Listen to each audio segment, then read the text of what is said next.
Become unemployable.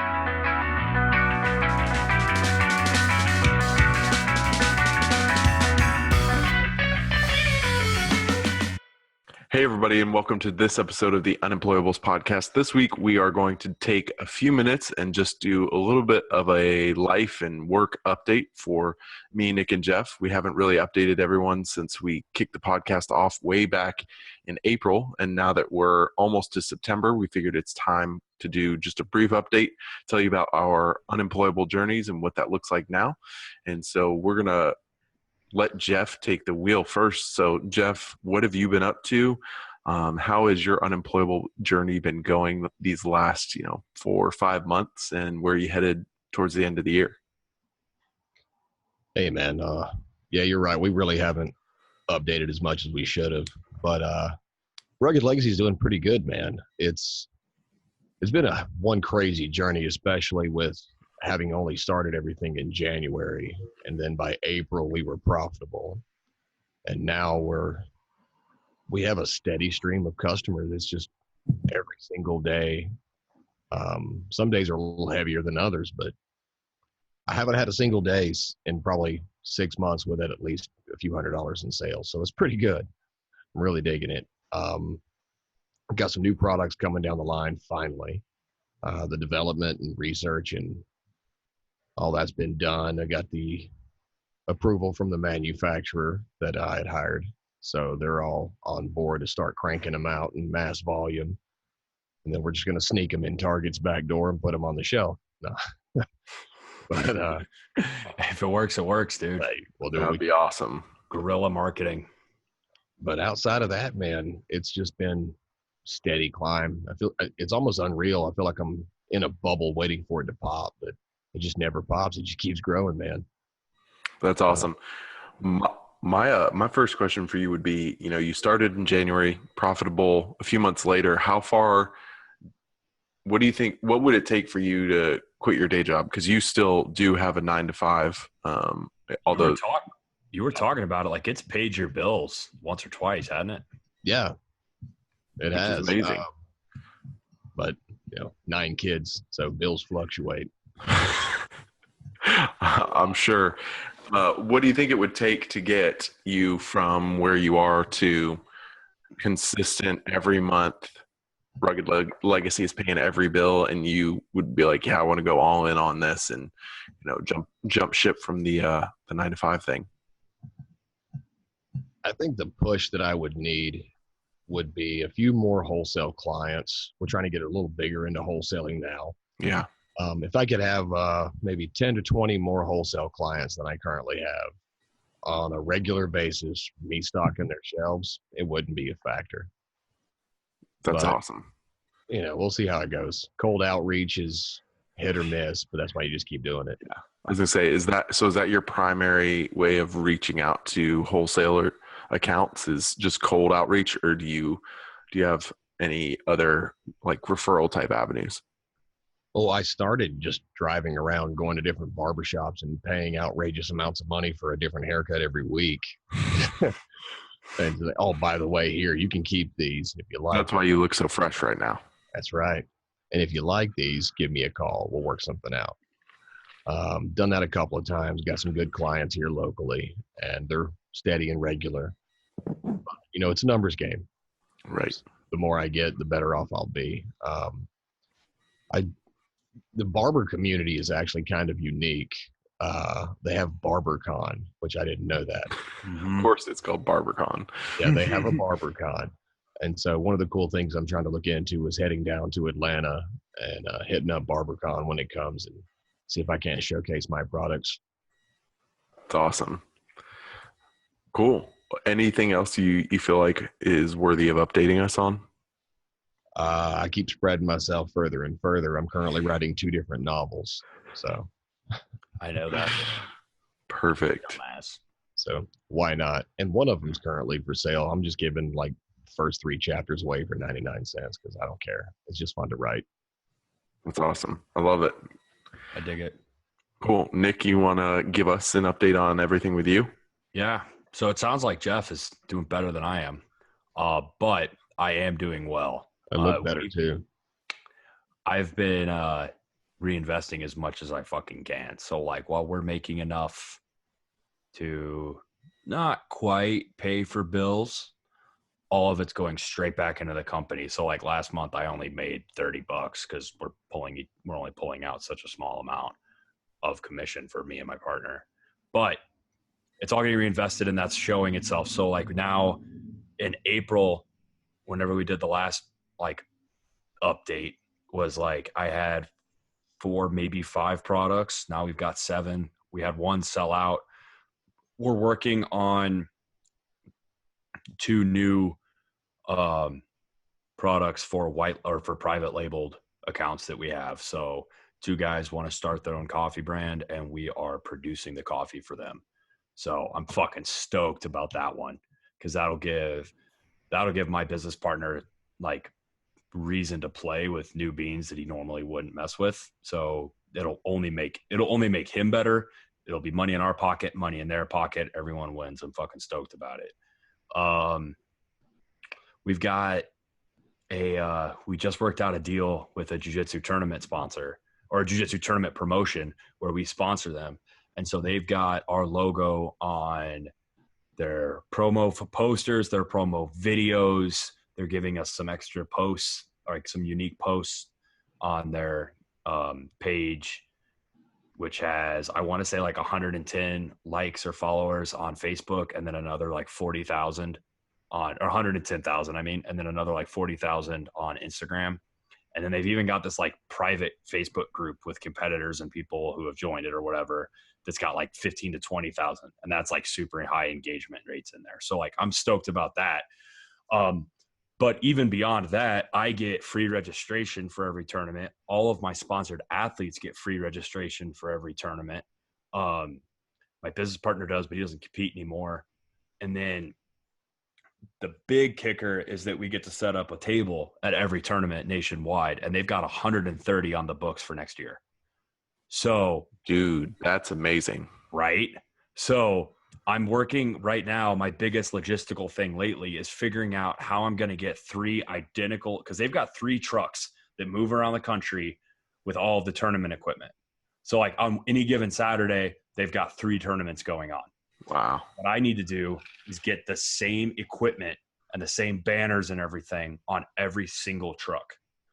And he said I can have a little bit of space. So I got to figure out how much space I can get, how I can use that space and get the ideal amount of equipment in there so that it moves around the country. So then once that's sorted, I can start hiring people to run tournaments. So like, honestly, if either of you guys want to, I would trust you with it, right? Like, so I mean, you're going to be sleeping on my couch, Nick. Right, exactly. So like, I would fully expect you to help. So like, not only am I going to be able to hire people, but I can utilize our sponsored athletes to run it and split the profits with them. This sounds like a great recipe or a great excuse for you to travel the fucking country, give up your apartment lease, don't move into that house you were talking about, and then outfit like a van, live in a van, and just drive around the country next year. Down by the river. I already signed a lease on the new place. Well, you might have effed up. Dude, that would have been so fucking, but I do need Brown Shark Coffee van touring the country, and you're living in it. I might fucking do that anyway. With an Austin Powers rotating bed in the back. I might do that anyway. Because, I'm on the lease, but there's no reason like I couldn't find someone to move into my room instead. Sure. Sublet. Yeah, I could just sublet the room. Just throwing out ideas for my plan was, so my plan right now is to find places around the country that I know people at and convince them to let me crash on their couch. So Jeff's one of them. Dan? Well, if there's a tournament in Huntsville or Nashville. Yeah, there is actually Nashville. How close is Nashville to Huntsville? It's like an hour and a half. Hour and a half? Birmingham's an hour and a half. Atlanta's 3 hours. Chattanooga's an hour and a half. Cool. I will. There's definitely Nashville one, so I'll hit you up. I think you have one Columbia, Greenville, and Spartanburg, I believe. I don't know. I have to double check, but I'm pretty sure all 3 of those locations are, Greenville and Spartanburg are 10 minutes on each direction, depending on which road you take. And Columbia is only an hour and 45 minutes from me. Yeah. So needless to say, I'll probably be in both of your houses by the end of 2020. which is cool. So then not only that, but like I've got buddies, like it's a way to utilize the Twitter network I've been building up, right? So like got friends of mine that are in the Fraternity of Excellence. I'm staying with one of them in Chicago in February, and then I've got family in Detroit. So like there's a tournament in Chicago on one weekend, and then the next weekend there's a tournament in Detroit. So I'm flying into Chicago, hitching a mega bus like on Wednesday probably from Chicago to Detroit. And while I'm in Chicago, I'm going to swing through a bunch of jiu-jitsu gyms because I've been doing the exact same thing Jeff was doing with barbershops. I've been doing the same thing with jiu-jitsu spots. I'll go in, train with them for a day, drop off some coffee with the coaches, tell them our deal, who we are, what we stand for, how we can work with them. And then I've gotten a couple accounts that way. So I'll do that. And then while I'm in Chicago, I'll swing through a bunch. Then I'll drive over to Detroit, swing through a bunch while I'm in Detroit. And so my plan is for every one of these tournaments, I'm going to do that same thing, just try to be a couple days on either side and then try to pair two of them together so I can be gone for just over a week and hit two. And that'll make the money back. So even if I don't make any money on those travel tournaments, they're still planning on, I think, 10 to 15 tournaments in Colorado next year. So if I go to all of those, set up a table at all of those, I make my money back on the deal anyway. Not even including the fact that I get to compete for free at a whole bunch of fucking tournaments. So, That's awesome. So what are you doing to make Ground Shark more profitable? That, man, that's the goal right there. So that's the only thing you were doing? No, that's the meat and taters. But other than that, I'm working on Facebook ads. I'm not fucking good at them. So I'm like working on them slowly because I kind of hate working on them because it just eats money and makes me sad. And then I've also just bought a tricycle that has a big box on the front that's outfitted to sell coffee out of. So I say just bought. I'm mailing the check tomorrow. Can you take that to Red Rocks? Like, is there a way to become a vendor at Red Rocks? I don't know. I think the real way to become a vendor at Red Rocks is to show up in the parking lot and sell coffee out of the tailgate until people fucking tell you to leave. So maybe worth a shot. I might do that. We don't even know. So the trike's cool. So it's all going to be pour over and we can move it around. We're going to hire somebody to run the trike. And so if things go well, we'll make our money back in like a month or two on that.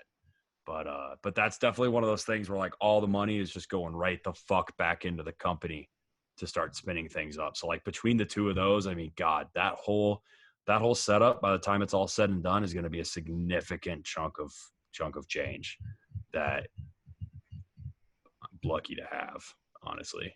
But by the end of 2020, man, I might be fucking cruising and traveling the country, which is fucking rad. Well, yeah, you said you thought I was doing better, but you've obviously got more going on. So you're doing better, like money, right?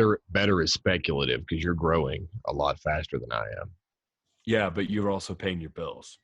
I'm living off savings, so half dozen. Well, let me ask you this: what would it take for you? I'll take Dan's question here.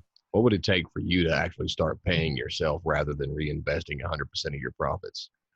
We don't reinvest 100% of our profits. We reinvest probably 95%, 90 to 95.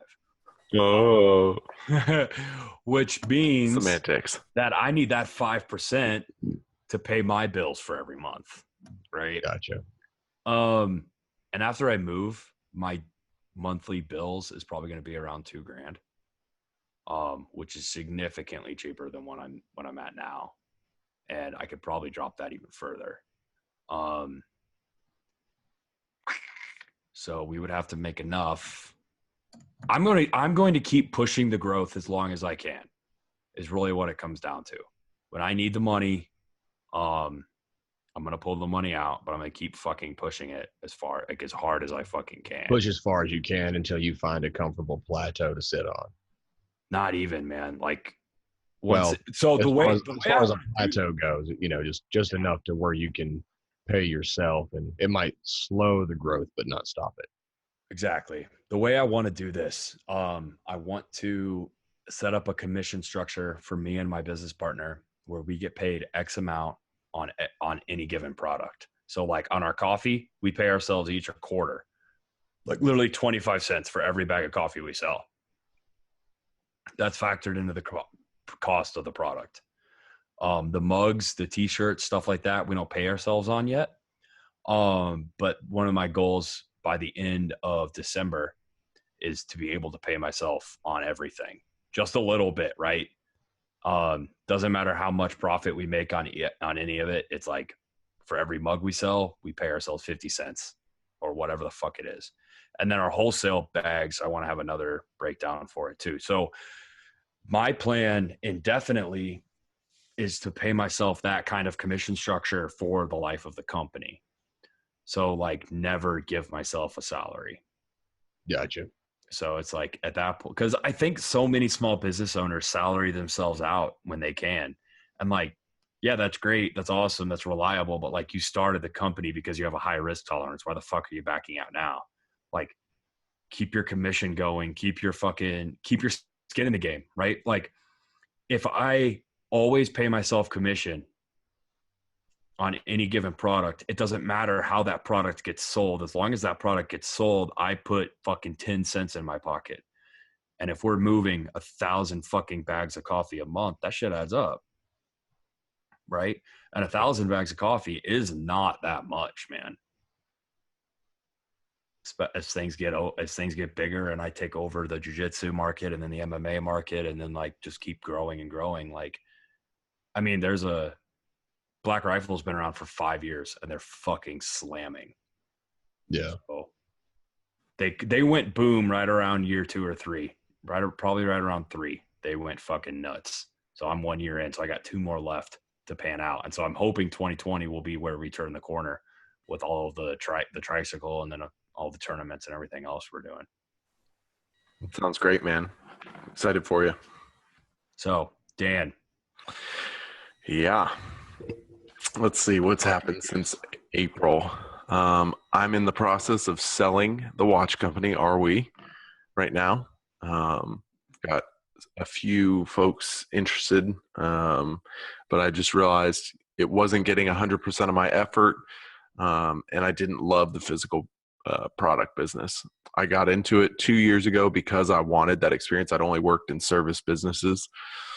And I said, hey, let me see what this physical product business is like. Let me fulfill a bunch of orders, make some fans out of the brand and see what happens. And I've realized in the last 6 months, like that's not where I want to spend my energy and my time. And even spending a little bit of time every month was just more than I wanted to invest in it. So I've been kind of buttoning everything up and then trying to find a buyer for it. There's still a little bit of inventory left, not a ton by any means, but enough to help someone get started and make some money. So getting rid of that. I've pretty much wound down everything with that. I'm just waiting to find the right buyer.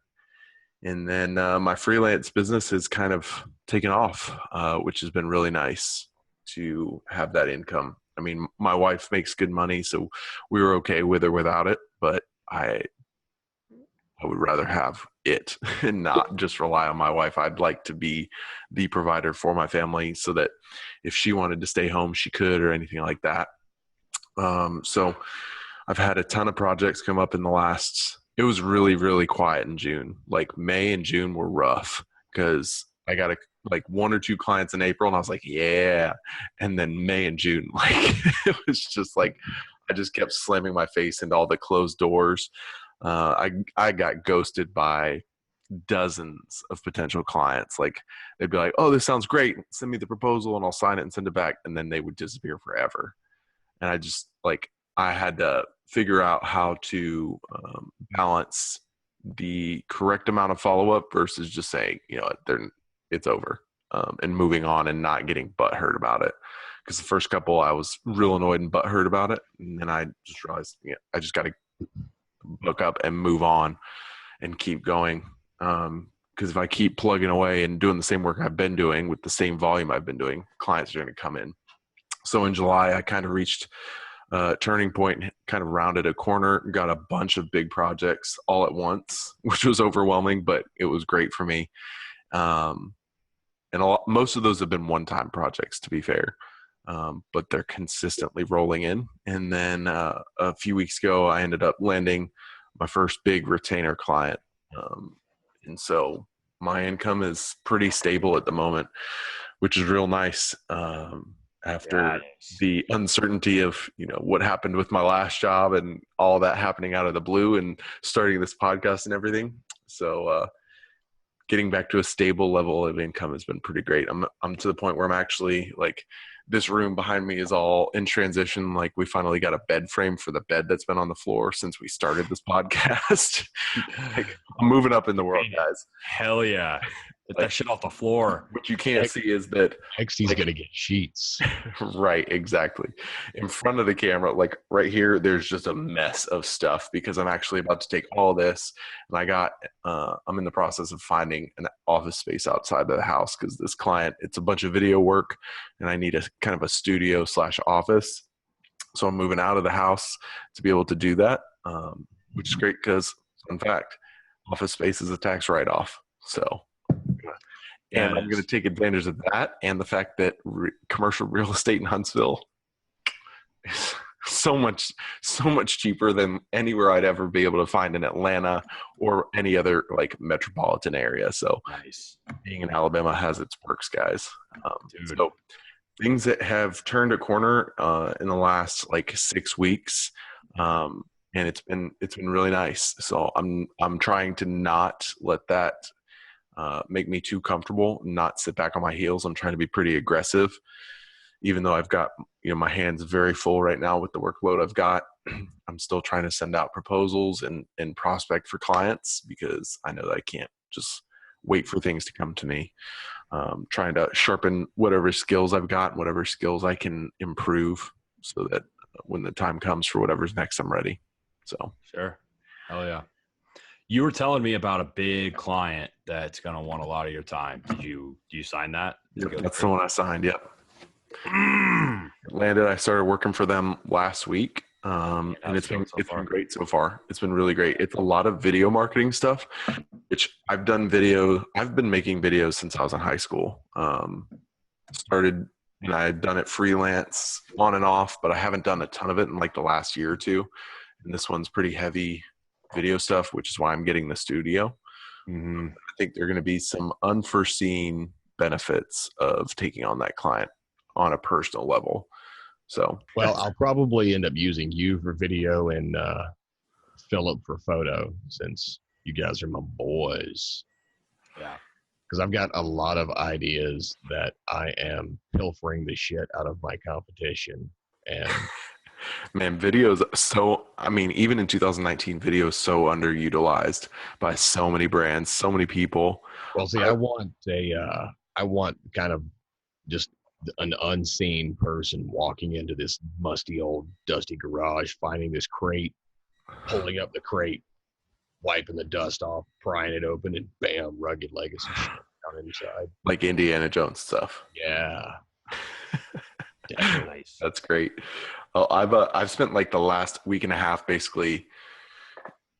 So this client wants a lot of YouTube centered work, and I've never dug into YouTube. Like, I've posted videos there before, but like I've never dug into like how to leverage it to build a platform and monetize that kind of thing and build a following. I spent like the last week and a half like deep studying the algorithm and how to manipulate all your videos to get like to rank really well and to get the best response. I'll be interested. Like, if we have this conversation in another 4 months, I'll be very interested to see the progress from where I am right now, which is like ground zero with YouTube.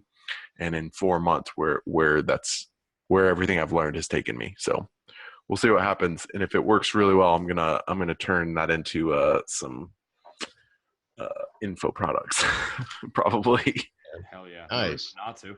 I already put together a page of notes where I was like, man, if I put this in just as a PDF and made it like a free download or whatever, I'd have a huge email list from it. Like, it's gold, the stuff I've found out or I've learned. So that's awesome. That's awesome, man. I'm really glad that everybody here is leveling up, or at least. Yeah. I think Consistently the difference maker for all three of us is that we're just hard workers. Like we're all just busting our balls every single day. It's like, Yeah. Jeff, you have 9 kids. Nick, you could end up on the streets of Denver. Yep. I've got a kid. Like we've all got things that push us forward and make us bust our balls every morning when we wake up. And I think that's reflected in the stuff we're doing outside of 9 to 5, typical 9 to 5 world. So well done to both of you guys for that. You as well. You as well, brother. Thanks. Well, I think that's about it for today, guys. We've gone about 25 minutes, and I think that's more than enough for an update from us. So next week's episode is going to be pretty exciting. We're interviewing Jordan Syatt, who is Gary Vaynerchuk's personal trainer.